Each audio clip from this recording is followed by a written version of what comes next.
What if, as soon as you sat down to record your podcast, the neighbor started mowing his lawn? Wander with us.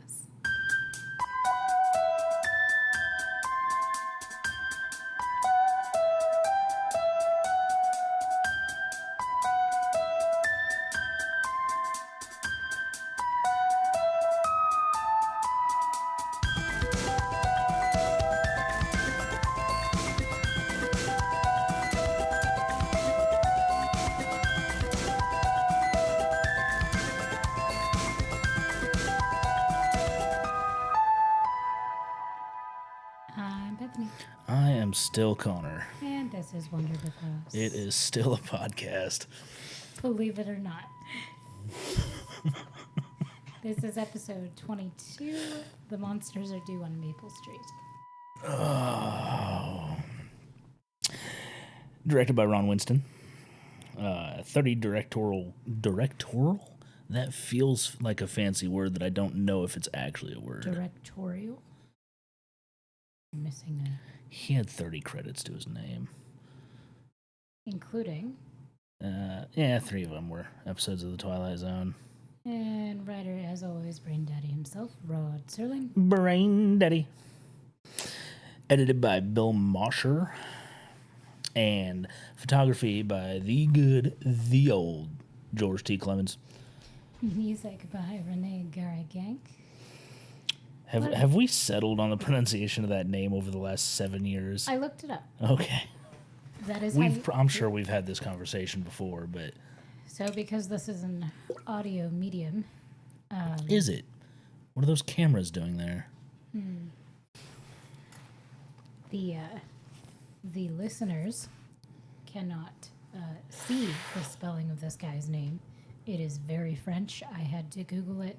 The Google says the pronunciation is Garagank. Just for anybody listening, that is Garriguenc. Mm-hmm. The fuck? I didn't take French. Nor I.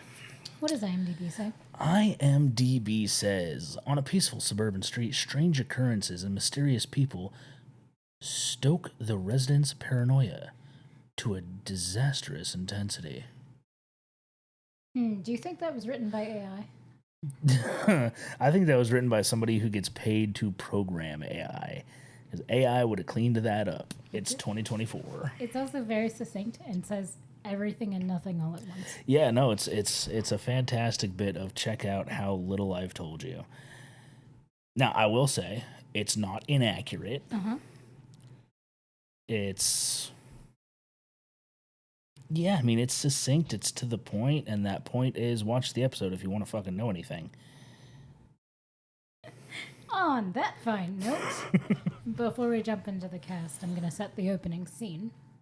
In case you have not yet listened to it, the episode opens on an idyllic utopian Maple Street, USA, where the camera pans slowly down the street, showing summertime revelry when suddenly some very cool special effects, along with the standard something from outer space is near, the woo-woo-woo sound occurs.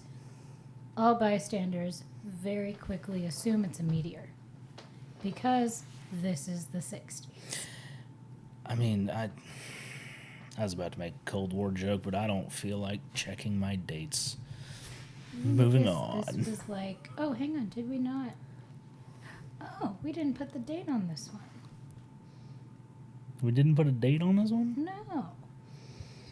Oh, well, boy, howdy. Give me a second. I'll That's a first for us. Well, I didn't. Well, I mean, it's been 7.5 years. Let's see. I'm sure IMDb has more to say than nothing. I know it's in the 60s, because that's when the show ran. So this episode aired March 4th, 1960. Yeah. So, of course, meteors. The meteors. And aliens. I do love disastrous intensity, though. It's true, though, because it is. It's so fun. And accurate. Yes. Particularly the stoking the residents' paranoia. It's very good. And there's at least one disaster within it, so... Yeah. Not inaccurate. It's very true. But, I mean, really, though, you need to watch it just for the special effects. Because they did the UFO classic sound that everybody knows without looking. Yeah, some dude in a stereo making mouth noises that sound like a bad tornado from the 20s. It's the best. So I'm going to start So off great. with the cast. Jack Weston portrays the leading character of Charlie Farnsworth. He was born August 21st, 1924 in Ohio. His career in film spanned over 40 years until his death May 3rd, 1996. Boy, howdy. Right. Like many other leads of the Twilight Zone episodes, he got his start on the stage, spent lots of time on Broadway prior to starring in films, and only appeared on TV series later in his career. In addition to Twilight Zone, he was also on Perry Mason, Gunsmoke, and The Untouchables. Oh, I think Perry Mason might be a new one. In terms of like the big three or the big five, Yeah. whatever we had sussed out it was. Yeah, I'm pretty sure we've seen The Untouchables before. I don't know if we've seen Perry Mason before. I've seen Perry Mason. It's a favorite of my grandma's. I meant pop up on the show. I've seen Perry Mason. Oh, the names. Yeah, I don't think we've had Perry Mason pop up as a previously worked on yet. I don't recall. The casts are very typically long.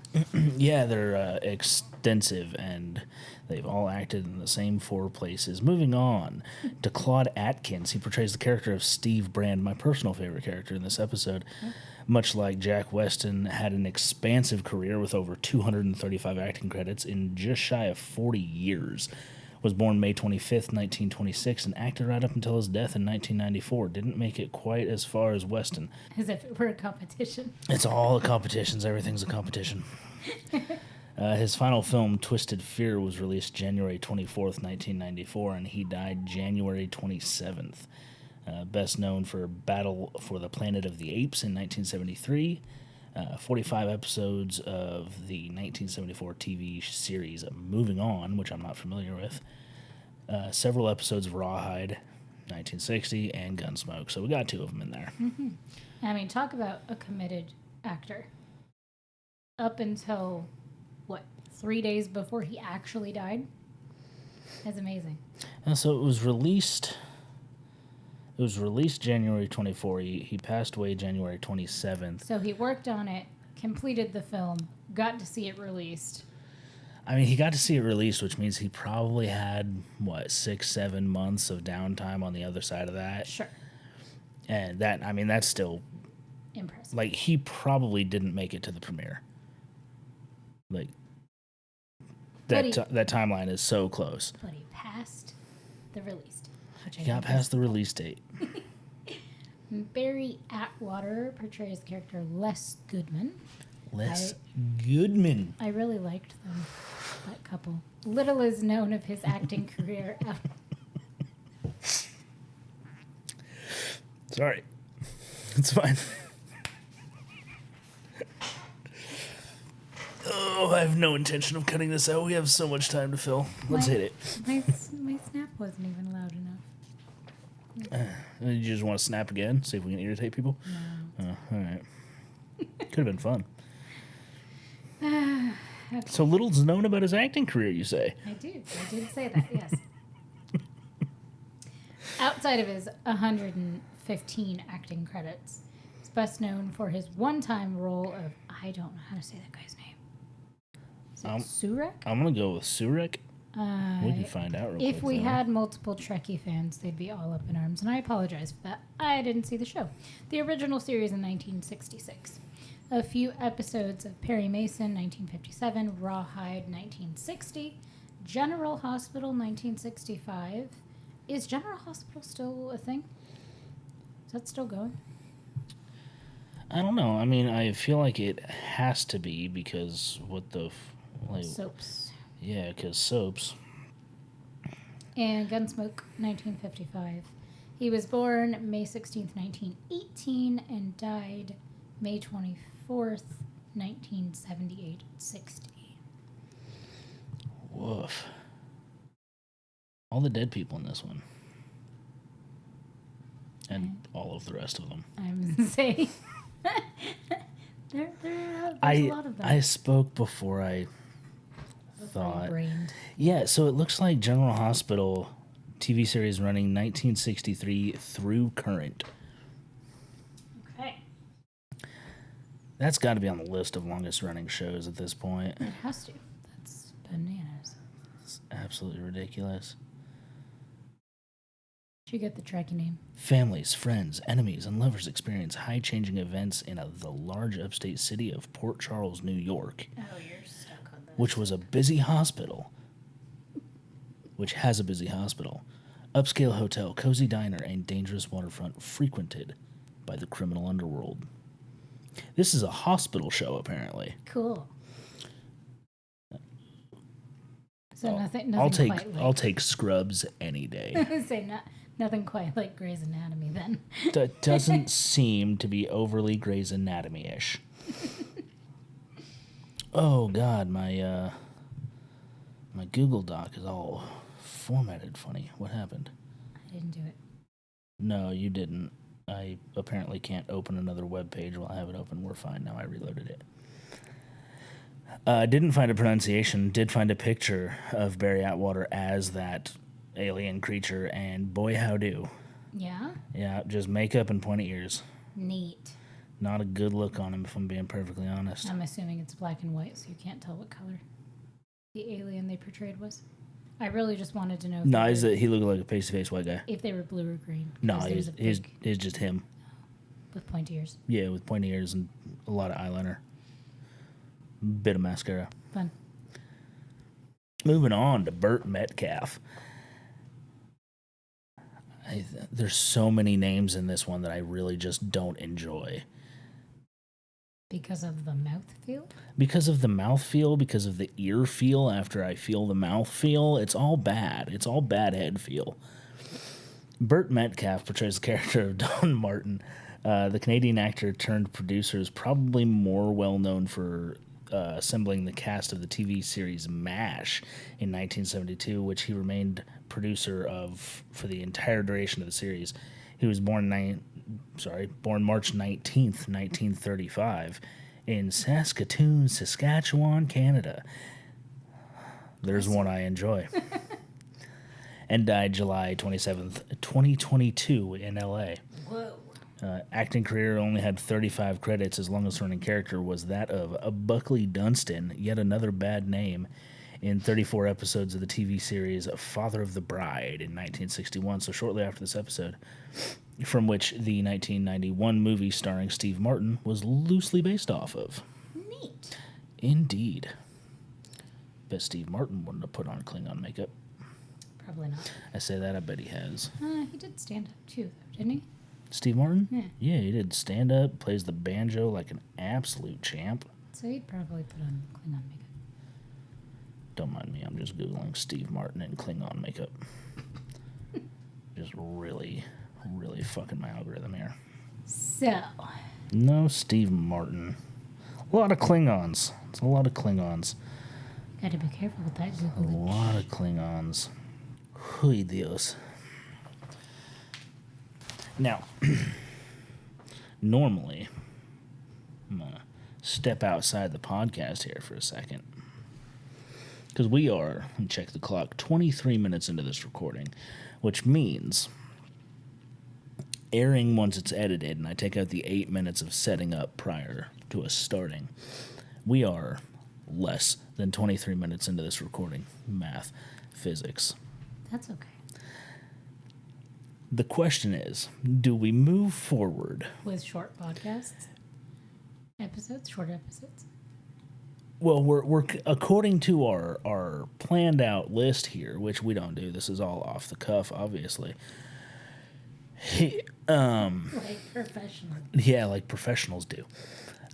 Do we move forward to the favorite moment rating and all of that, or do we talk about the episode a little bit? Because in previous episodes, we've discussed things as we went through the recording regularly.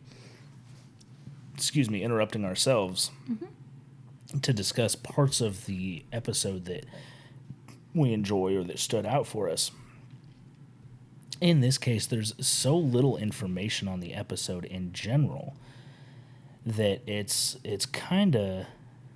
I mean, there's just not much to the episode in reality. We've got some lighting effects, which are all essentially copy-paste from other episodes. Yeah. I think the most unique lighting effect we see is lights flashing in houses in a single shot, and that's unique, but not Simultaneously. right. It's interesting, but it's not particular. Well, rather, it's unique. It's not particularly interesting as a discussion point. But this episode is really it's an interesting look at the way people thought about community Yeah. in the 60s, in the 50s, perhaps, even maybe even earlier than that. Because it's not something, I don't think what we see in this episode is something that we would see if somebody remade this episode today. Sure. Is it also safe to assume that the cast in the episode are portraying a different time? So, like, we know that the show was being created and produced and written in the 60s, but are they, do you think, portraying maybe a decade earlier or even further back? So, I mean, I would assume TV 101, if it's being recorded in 1960, I assume they're basing it loosely on the 50s. Because it's not reality TV as we know it today. Right. And it's I feel like if it was supposed to take place in March of 1960, that probably would have been referenced in the opening monologue, which I don't think they put a whole lot of thought into the time frame of the episode based on what we get from Rod in the opening monologue, what we get in the closing monologue, and the information in the episode. I don't think they put too much thought into the time that it was taking place because I don't think it mattered to the story. It was more just the moral of watch what happens to this town and take something away from it. Yeah, I feel like that may have been the case. Also, I feel like they absolutely screwed the pooch with the ending of this episode. There was so many options for how they could have closed this episode out, and spoilers for this 1960s television show. It's aliens. It's fucking aliens. Of course it's aliens. I feel like Rod sat down to write this episode, got through the entire thing, and then took it to the studio, and the studio went, well, why'd it happen? And Rod went, why does it matter? Like, you're getting the moral of the story. It doesn't matter. I'm going to give you the closing monologue. You're going to understand it. And they went, no, make it aliens. I feel like the aliens were just shoehorned into the episode. Well, this isn't the only one that's alien-based, though, right? No, it's not. But every time we've come across aliens in an episode, it felt like there was some continuity to it, I think. Mm-hmm.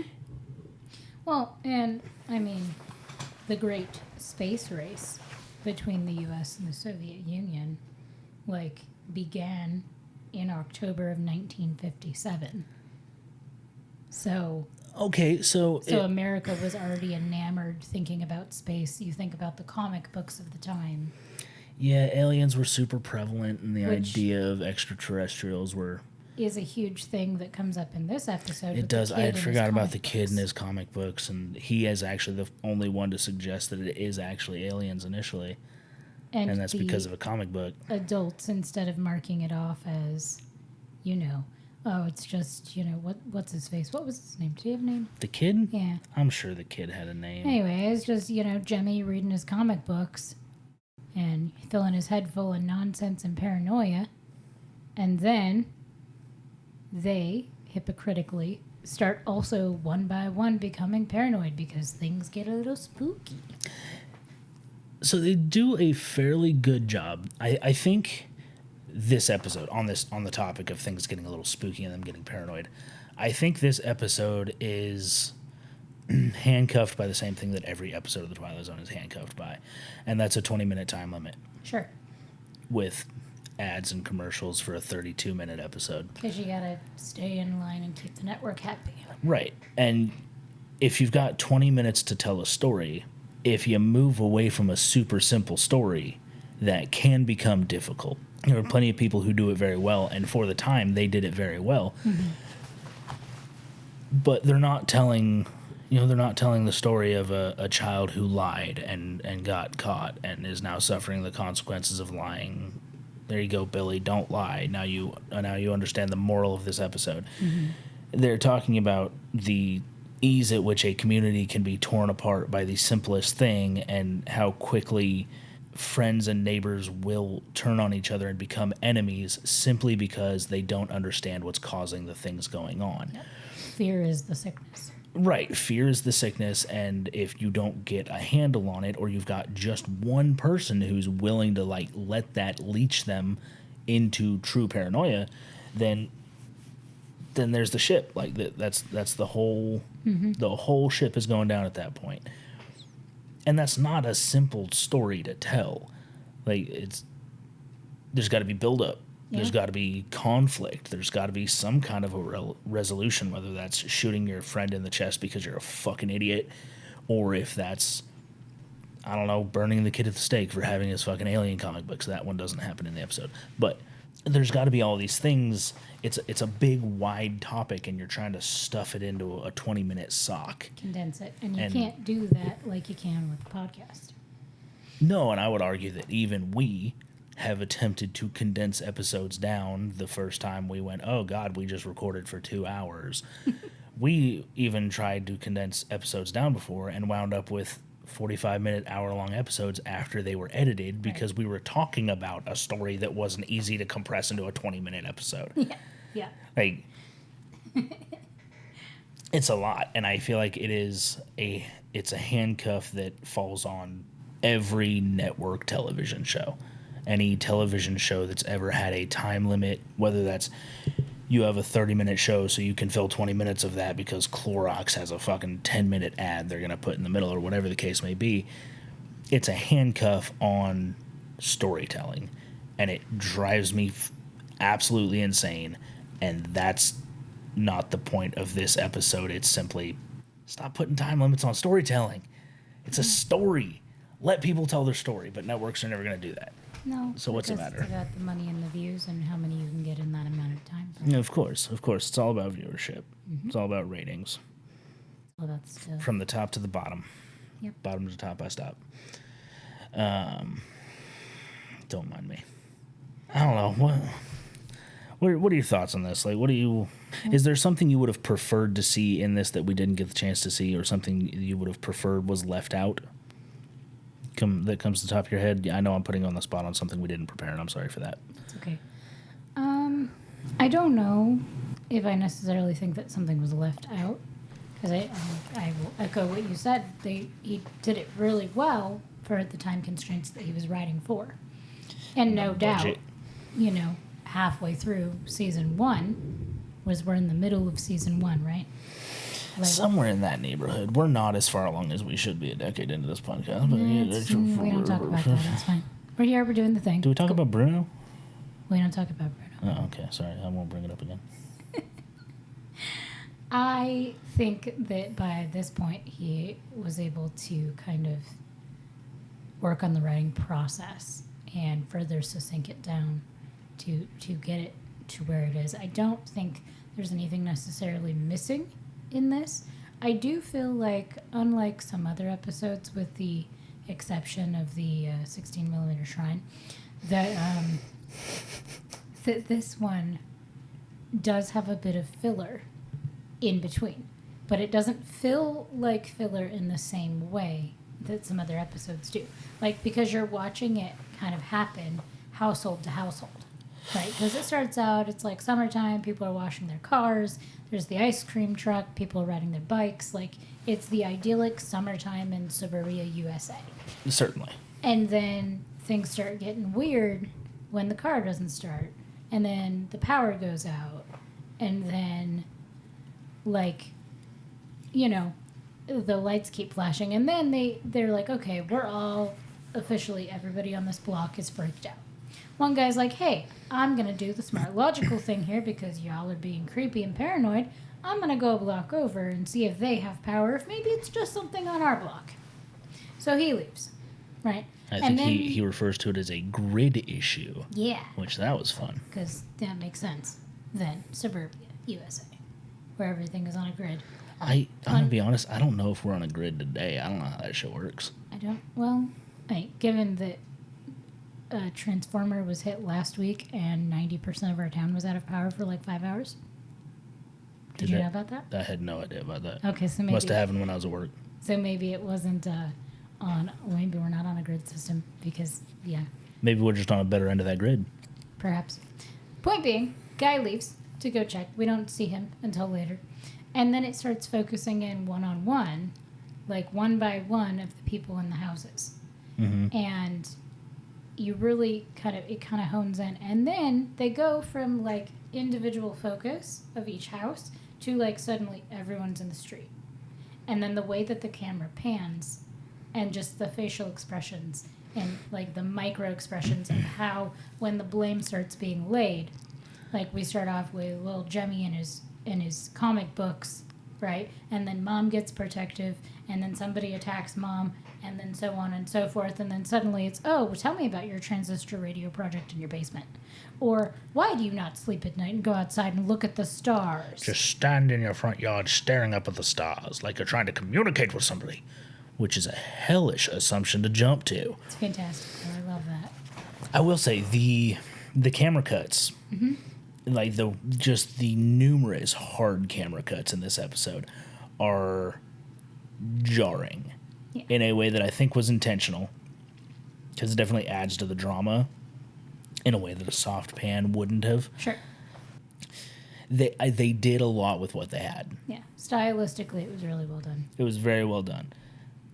Because you get that build-up, you get that sense of dread almost in how they're jumping from person to person. Mm-hmm. And what I like is how they're being divided, like by their standpoints and by their accusations.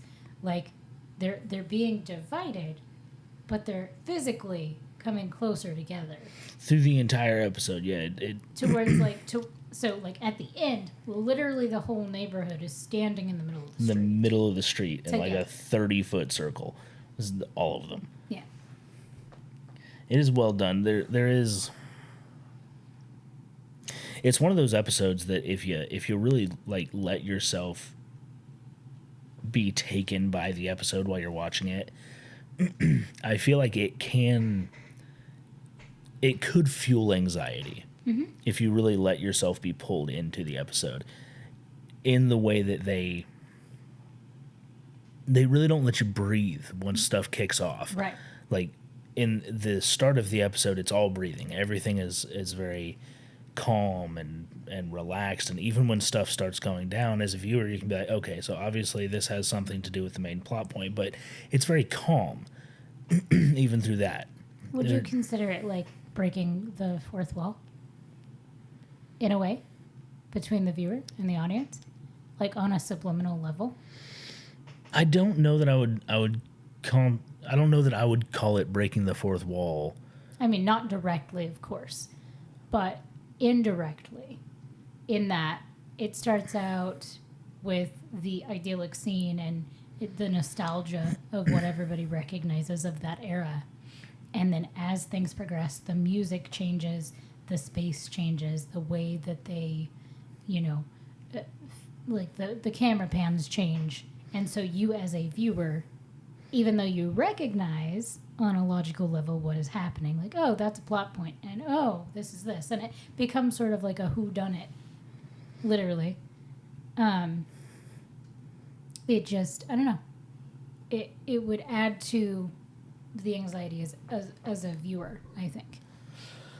Like mirroring the anxiety of the characters as they're sort of letting this thing unfold.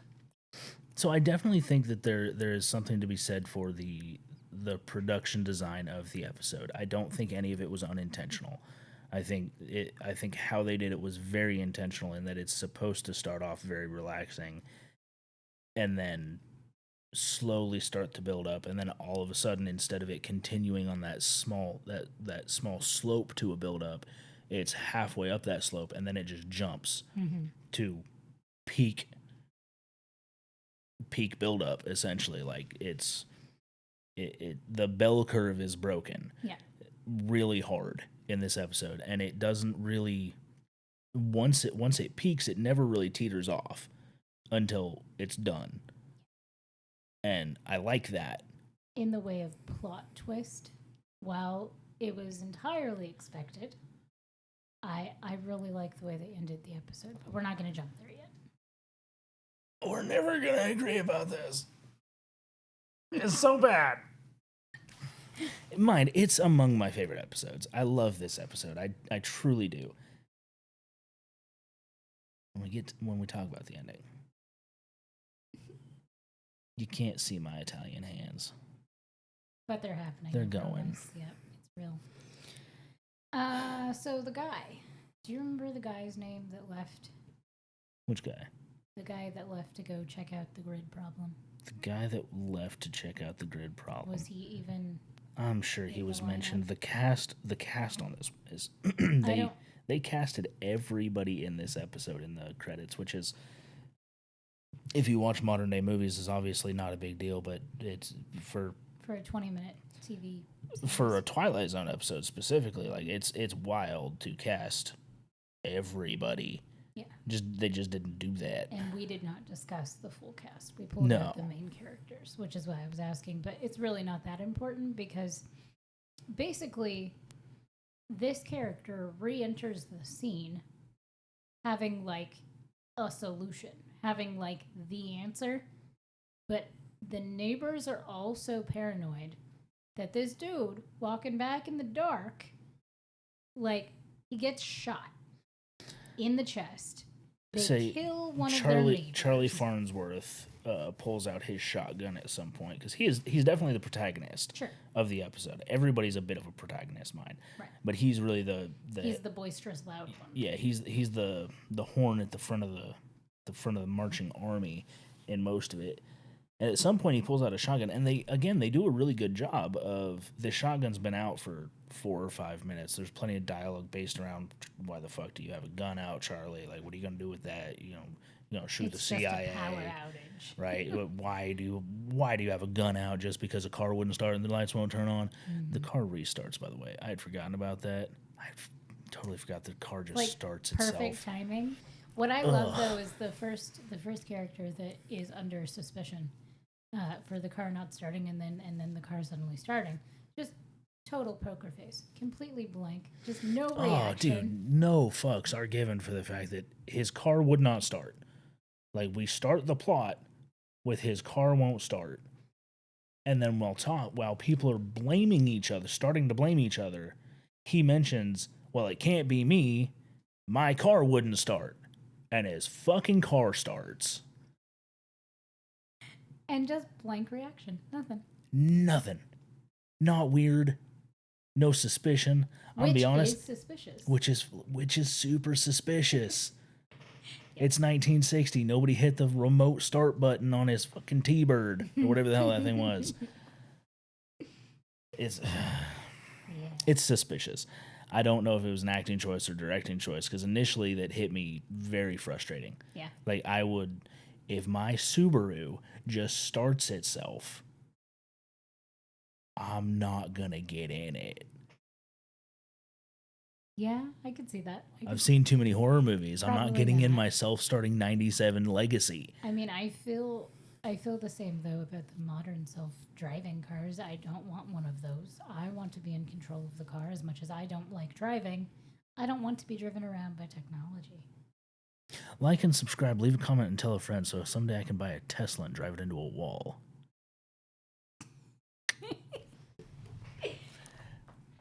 But yeah, the shotgun comes out. It's out for a while. It gets to the point where they're talking so much about this shotgun that it feels like, okay, there's no chance the shotgun's actually going to be used. This is absolute cream filling for the shit donut that is this dialogue. I was wrong. Yeah. Because sure enough, this neighbor walks back. The neighbor who left, checked the other neighborhood, comes back with his information. We don't ever get that information. He doesn't get to share it. Because fucking Charlie shoots him in the... Now, he shoots him in the chest with a shotgun at about 40 yards. You going to go into the logistics of it? I'm not going to go into the logistics of it because... Movie magic. Yes, I am. It was a 12-gauge shotgun at 40 yards. He was not peppered. He was hit in center mass with a single round. and it looked like a 22 based on the amount of blood that was coming out. That had to have been a slug to even touch him, and if he got hit in the chest with a slug at 40 yards from a 12 gauge, there's a good chance it would have gone through. There's also a good chance it would have bounced off his stomach because it lost all of its goddamn velocity. Yeah. Don't at me. He was shot. He was shot. And killed. With a hunting rifle. And killed. And killed. And we get no information from him because Charlie just shot him. That's probably my least favorite thing of the episode. It is easily my favorite part of the episode. I just want to know. The resolution walking onto screen and then being shot by a paranoid asshole. Mwah. Gold. Chef's kiss. Fantastic. So now, the paranoid and freaked out neighbors. Into the mic? Was that into the mic? It was into the mic. Sorry, let me turn. Thanks. So much better. I turned my head. So now, the paranoid neighbors are suddenly like, Charlie, you shot him. You've now just killed a man. That's murder, Charlie. You did it, Charlie. We had nothing to do with it. You pulled the trigger. You killed Joe. Whatever his fucking name was. But, like, that's ironic because they all played a part in it leading to this guy being shot. Because yeah. everybody was suspicious of everybody else. Somebody acted on it, and then suddenly he acted alone. He's the sole villain. Yeah, well, I mean, Charlie is, in my opinion, Sure. the sole villain in this episode. Charlie feeds the fire. It was a tiny little ember. Charlie came in and went, oh, you know what this ember needs? Some gasoline. And he dumped diesel on it for 10 minutes and then was shocked By the outcome. Yeah. Mind, everybody was a little guilty, except for the car. Didn't do nothing but start. After it didn't start. So I guess it did that wrong. But it's car. Everybody was a little guilty. This is true. Charlie is the asshole. That and the kid. The kid won't leave the aliens alone because his comic books, but he's a child. I really wanted to see what I would have liked to have seen. Coming back to it and having thought about it. Mm-hmm. I would have liked to have seen the curtain pulled back and it revealed to Charlie that the aliens were observing this and watching it happen and him be aware of this. That would have been very good. It would have been a very tasty ending. That would have been nice. Can you Especially imagine the if brain explosion. Charlie sees the aliens peeking out of the upstairs window of his own house. And then they're not there. Yeah. And now he's trying to convince everybody it's aliens. Yeah. That would have been good. That didn't happen. Good. Though. That'd be a good fan episode. Spinoff? I was going to say fanfic. Is it fanfic if it's a TV show? I don't think so. I don't think that's how that works. It's probably not how that works. It's fine. What was your favorite part of the episode? Let's just go over our favorites. Did we already discuss this? We might have mentioned it in passing, favorite parts, but I don't know. The ending. And not because the aliens? And not because it wasn't a good episode. It was a very good episode. I liked the dialogue between the aliens. They're talking about this is the way it goes all the time across every galaxy. You get them in, you cause a little problems, you play with the lights, and they destroy themselves. And they're very nonchalant about it. It's just like, this is a fact of life. Here's the sickness. And now we move on to another place to destroy. See, they discuss briefly taking over the Earth one neighborhood at a time or something, right? Yeah. Because that's how it works, which is an overarching, bigger story of society. It's a great society dialogue from the time. Entirely. And I don't actually think it's a bad societal dialogue for today. Right. I think I mentioned earlier. I think it would be done different today, Definitely. but The idea is the same. the idea is very much the same, and people don't change all that much as a general species. Well, I mean, you turn on the news. I don't do and that. It makes me sad. I also don't do that, but I'm saying people in general turn on the news, right, to find out what's going on in the world, and then get dumped on for like 30, 45 minutes, however long the news is these days, of just all the horrible, terrible things in the world, and then they're afraid to leave their houses. Yeah. Like, so in that sense, fear being the sickness, that part hasn't changed. We're No, just but not I mean, suspicious of our neighbors say in the same way. if we want to get into the conspiracy theory angle of this, like this episode could easily be considered a cautionary tale for media as much as a cautionary tale for community. Yeah. Because yes, it's the same thing. It's the same idea that the news networks use. It's the same thing that all of the big, I hate to always bring it back to money, but it always comes back to money. The big financed media companies, it's all the same thing. It's money. It's how do we get people paying attention? The easiest way to keep somebody paying attention is to scare them. If you make people afraid, they're going to come back to see if the fear has passed, if the scary thing is gone, or what my newest elected emoji is doing about the fear thing, the scary thing, whatever it is. Like, elected emoji, I like that. It's all about fear mongering. Yeah. It's all about money, and the fear mongering is, while it feels like the big part, because for the average person that watches the news or consumes big national media, that is the big part. The big part is the fear, because that's what's got them locked on the couch watching that screen, wanting to know whether or not it's going to be okay. To the people on the other end of that camera, it's a job. It's, I have to point this camera at this person while they talk. To the person in front of the camera, I have to hit these points in this allotted amount of time. To the people that sign their paychecks, it's they have to do this right so that I make money. And what's the best way for them to do it? The way we've always done it. Yep. Scare the people who are viewing and keep them coming back. It could also, for people younger than 30 listening, clickbait before clickbait. Oh, it's the original clickbait. Was the original news. Yeah. No. Like, what are the biggest, scariest, darkest headlines we can get to make you sit here and watch this thing for 25 minutes? And the best example of that was not the news itself. Right. Not the news programming itself. Right. It was the commercial while you're watching Married with Children. Yeah. And there's that commercial break, and it's a quick cut to, "Hi, I'm Jeremy so-and-so with KTG Blue 75. Tonight at 6, school shootings? Are they happening near you? Is there lead in your water? Is your dog secretly spying for the U.S. government?" Or my favorite, it's 10 p.m. Do you know where your children are?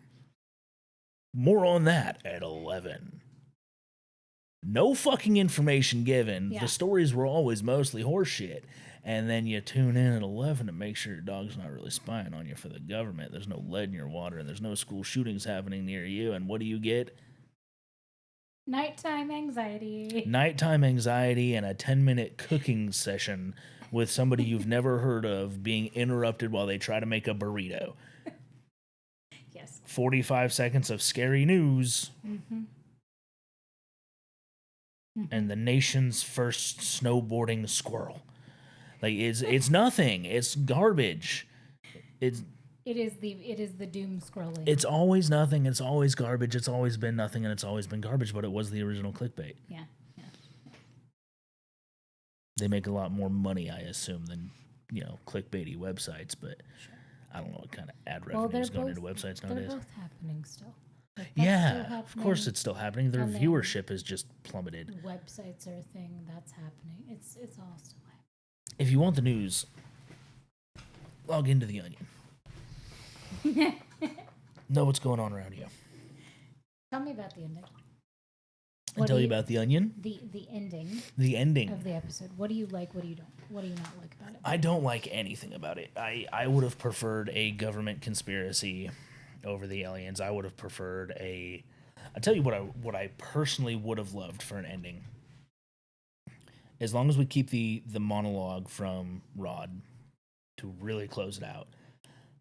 If instead of panning back to show these aliens overlooking this neighborhood and discussing why it's going to be so easy to take over the Earth, if they had panned back to two guys in jumpsuits working on a power box, and one of them just kind of glances up and is like, what would they do if we weren't able to fix this?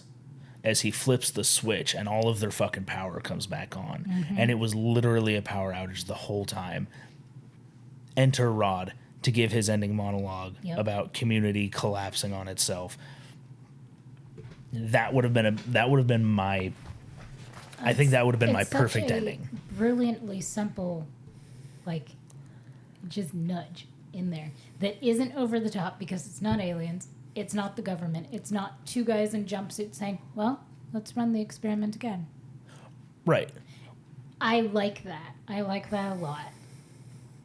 And I think it would have made for, absolutely. And like, can you read snippets of Rod's ending dialogue? Do you have It's that? Up? closing dialogue. Yeah, I know you can't read the whole thing because like copyright stuffs, but I don't know if that's how copyrights works. I'm so happy to make internet content and not really understand the law of it. Now I put you on the spot. No, you're fine. Give me 2 seconds. I'll pull it up. So I've got the closing narration. However, in finding it, I also found out that they remade this episode in the relaunch of The Twilight Zone. Okay. The 2019 one? Or whatever the 2003 remake. Okay. And unfortunately, I read the plot. Oh. And unfortunately,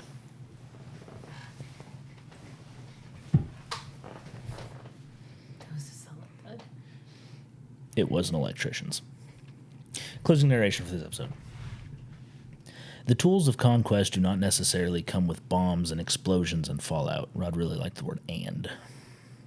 There are weapons that are simply thoughts, attitudes, prejudices, to be found only in the minds of men. For the record, prejudices can kill, and suspicion can destroy, and thoughtlessness, frightened search for a scapegoat has a fallout all of its own for the children and the children yet unborn. And the pity of it is that all these things cannot be confined to the Twilight Zone. It's not concise. It's very pretty. It's very flowery. But the point is there. Yeah. And I think that point better sent home with a pair of electricians. I'm not disagreeing with you. As I said, I think that would have been a better ending. But it is good. I did find here the interesting and entirely off topic. According to some absolutely unnamed nobody on Wikipedia, the aliens are wearing uniforms left over from the 1956 science fiction film Forbidden Planet. And the mock-up set of the retractable stairway leading into the cruiser is from the same film. It's reused in that scene. At the end of the episode, there's apparently stock footage shot of the cruiser in space that was the same shot used in Third from the Sun. Oh, yeah. And as well as that technique was apparently used in To Serve Men. So I like finding the commonalities of like how they can stretch their budget working with what they've got and reusing all the things. right. It's a lot of. I mean, their budget was pretty minimal for what they were doing. So the another couple other interesting things here on the interwebs. The street signs in the beginning are apparently all wrong as they face the camera. Oh, yeah. so that they can be read. Right. Whereas they're not running the correct direction of the street as they would be. And I would assume that's not a mistake. I assume that was a intentional choice. You need to see the word Maple Street, so let's just turn that sign real quick so you can read it. The title. How else would you know you were on Maple Street? It's like a little bit related. And then the location for Maple Street was reused in the episode Stopover in a Quiet Place in 1964. Apparently, the town was reused as an abandoned town. Was that on the backlots? Where was it? I don't know. It doesn't say where it is. I assume if it lasted 4 years and wasn't completely destroyed or taken over, that it was probably on the backlots. It looks like the backlots. It 100% looks like the backlots, especially in the scene when they zoom out and we see the aliens talking, and the entire neighborhood takes on this. This is not as big as we want you to think it is kind of vibe. It has a very backlotty vibe at that point. It looked like, it reminded me of one of those, do you remember the bright lights? I have seen a few bright lights in my life, yes. No. Or light bright. It was light bright. In the 90s, the colorful pegs that lit up on the grid system. When they zoomed out, that's where my brain immediately went. No, you that's no longer see the people, you just see the flashing lights. I 100% get that. Largely because they didn't. I think that is because they didn't. They didn't adjust the cameras as they zoomed out, so they went from lit surfaces to moving 100, 200 feet back without adjusting anything. So the brightest light in the scene is the streetlights, and everything else is completely like unrecognizable. Yeah, like it's just lights. There's no focal point of any kind in that. And yes, it has a very light, brighty vibe. So we doing marble ratings still? I mean, why not? Okay, this is previously noted as one of your favorite episodes. What are you giving it? It is among my favorite episodes. And I mean, not gonna name someone's firstborn child after it, but I will be watching it again. It doesn't matter that I don't like the ending. I will watch it again because it is a great episode with a great moral story that stands the test of time. I agree with that. I didn't say that it stood the test of time. I don't know that any of these truly stand the test of time. They are all worth coming back to. The moral, of course, the morality and storytelling hasn't changed since the fucking ancient Romans, and ancient if you're Greek like storytellers, me and are here for the over dramatized, amazing acting that was this time. No. Then yes, it stands the test of time. I mean, fair enough. If you're just super into soap operas, you're giving it a 4. I'm giving it a 4. That's a total of 8. That's a total of 8. It's an 8 marble rating for The Monsters Are Due on Maple Street. What's happening next week? What is happening next week? Next week we will be discussing episode 23, World of Difference, in which a businessman sitting in his office inexplicably finds that he is on a production set and in a world where he is the movie star. Uninterested in this newfound fame, he fights to get back to his home and family. I'm looking forward to that. It is a good episode. It is a very Twilight Zone episode. Good. It's unique. It's weird. I like it. Different than this one. Very different than this one. Are there aliens involved? There's movie producers. Aliens in skies? Lizard people, depending on who you ask. That's another podcast. That's a very different podcast. And that one's starring Howard Duff, which means nothing to anybody who hasn't seen that episode of the Twilight Zone. It means nothing to anybody yet. Yet. It will soon enough. With that said, thank you for listening. Thank you for coming back. It won't be a year before the next episode. I can promise you that. Because we have a setup now. We have a setup now. We have a schedule now. And that never stopped us from taking 2 or 3 year breaks before. But we're saying it this time. I do think we were pretty good about never promising to not take a year break before. So we are promising now we're not going to take a year break this time. Not before the next episode, at least. Indeed. I've been Bethany. I'm still Connor. Thank you for listening. Smell you next time.